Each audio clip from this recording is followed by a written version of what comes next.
Hey guys, it's Crypto Marie. She does it all, a little bit of everything. I am going to give you the latest on the FOMC meeting. There were 25 basis point raise. Again, even though the market is not doing well, the Fed still go with the 25 basis point. So the Federal Reserve raised interest rate by a quarter of a percentage point, bringing the benchmark funds rated to 5% to 5.25%. And its post-meeting statement, the central bank appealed to soften its language on future rate increase, removing a line on additional policy firming. In his press conference, however, Chair Jerome Powell noted that the policy setting committee thinks it will take time for inflation to come down and it would not be appropriate to cut rates. So the major average turned lower following Fed Chair Jerome Powell's press conference. Investors seem to have turned their attention to Powell's comment that the rate setting committee has a view that inflation is going to come down not so quickly. It will take some time, and in that world, if that forecast is broadly right, it will not be appropriate to cut rates, and we won't cut rates, he said. As of 3:45 p.m., the Dow Jones Industrial Average was down 245 points. The Nasdaq was lower by about 0.3%, and the S&P 500 was down 0.5%. I guess the market did not like what they heard. The run on SVB was out of keeping with history, Fed Chair Jerome Powell says. Federal Reserve Chair Jerome Powell said the run on Silicon Valley banks was historically unprecedented and will need to be addressed by regulators in the future. The run on Silicon Valley Bank was out of keeping with the speed of runs through history, and that now needs to be reflected in some way in regulation and supervision, Powell said. I am not aware of anybody's thinking that this could happen quite so quickly. It will be up to Vice Chair Michael S. Barr to really take the lead in designing the ways to address them, he added. John Powell says it may be too soon to cut rates. If Federal Reserve members are correct, it may take some time for rate cuts to seem plausible, said Chair Jerome Powell. We on the committee have a view that inflation is going to come down not so quickly, he said. It will take some time, and in the world, if that forecast is broadly right, it will not be appropriate to cut rates, and we won't cut rates. He added that demand and labor market conditions will likely need to weaken some more to see progress within non-housing services and deem rates cost appropriate. Guys, I apologize for the background music. My daughter put the music on and I cannot find her to tell her to lower it down right now. So hopefully.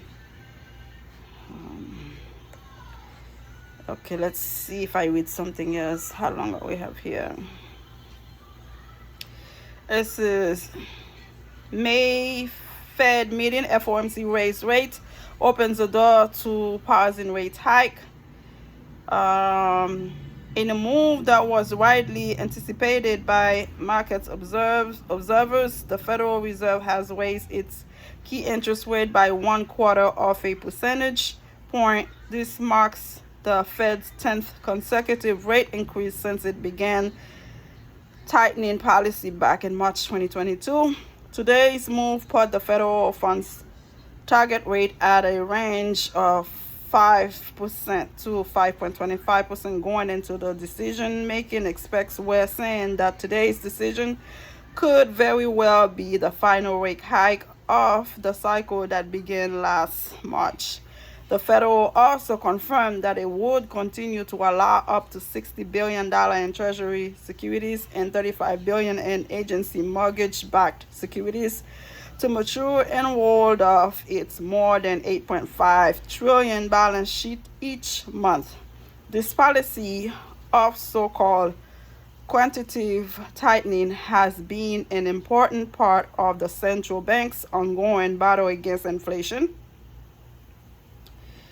The Federal Open Market Committee, FOMC, the Fed's core policy setting body, has been working overtime to cool down U.S. inflation since the post-COVID miasma of pent-up consumer demand, supply chain disruptions, and a tight labor market sent inflation soaring to 40-year high in 2022. A year plus of aggressive interest rate increase have helped lower inflation rate in recent months, which should allow the Fed to take its foot off the gas a bit and pause on the rate increase and determine the extent to which additional policy firming may be appropriate to return inflation to 2% over time. The committee will take into account the cumulative tightening of monetary policy, the lags with which monetary policy affect economic activity and inflation and economics and financial development, the FOMC said in its statement. The inflation tightrope. Over the last 14 months, the Fed has been trying to bring down inflation by raising interest rate without tipping in the U.S. economy into the recession. Navigating this sort of soft landing for the economy may prove difficult because higher interest rate increase borrowing costs for both companies and consumers, slowing economic activity.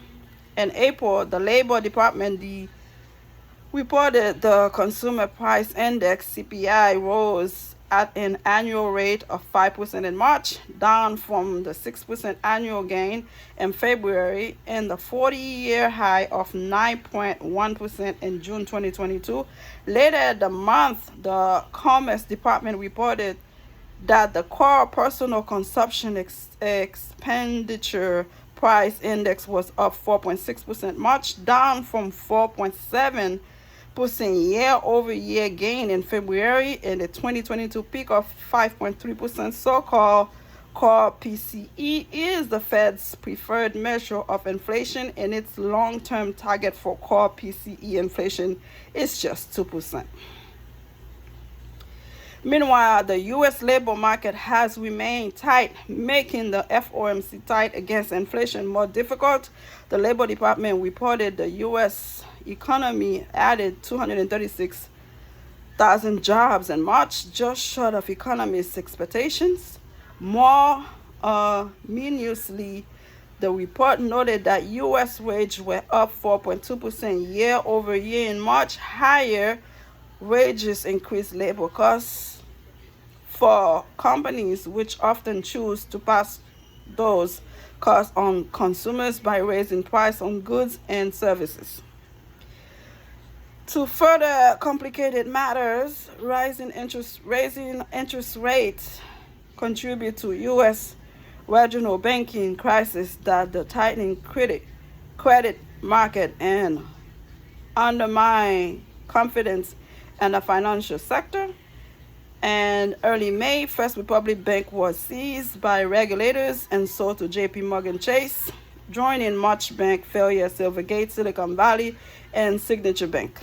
U.S. economy outlook.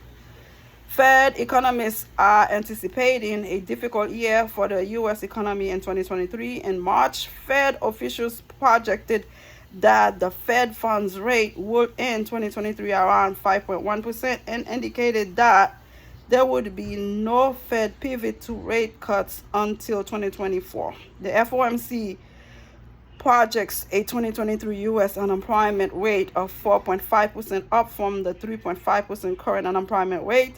The Labor Department recently reported U.S. GDP grew 1.1% in the first quarter, but the Fed projects that growth will slow to just 0.3% of the full year in 2023 before rebounding to 1.2% in 2024.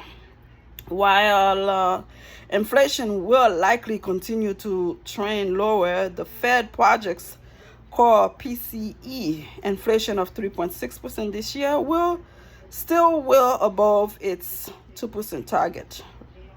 Rising interest rate triggered a sell-off in stocks and other risk assets in 2022. The S&P 500 fell more than 18% in 2022, its worst annual performance since the global financial crisis in 2008. However, the stock market is off a strong start to 2023 thanks in large part of earning reports that aren't as bad as many investors had feared. S&P 500 companies are on track to report 3.7% year-over-year decline in earning in the first quarter. Analysts are expecting negative earning growth to continue in the second quarter as well. Brad McMillan, Chief Investment Officer for Commonwealth Financial Network, says the impact of the banking crisis and the recent Federal Reserve tightening may have a lagging impact on the economy and the stock market. With the shutdown of Silicon Valley Bank and First Republic, as well as the recent collapse in the share price of the other regional bank, the banking system will clearly be pulling back on lending, which should slow growth further, and that hasn't even really gotten started, McMillan says. What's next for the Fed? According to CME Group, markets are currently pricing in 82.7% chance the Fed will pause its rate hikes and maintain its current Fed fund target range in June. However, investors and central bankers have roughly 6 weeks of economic data to monitor between now and then that could have a significant impact on monetary policy. In the near term, investors will be watching the April U.S. jobs report on May 5th for an update on how rising interest rates are impacting the labor market. In addition, the April CPI inflation reading on May 10th will hopefully confirm inflation is still trending lower heading on the summer months. Again, that was the latest on the FOMC meeting. A 1/4 percentage point was raised. And what can we do? Report what's happening, what's going on. Hopefully things will get better. Subscribe. Bye.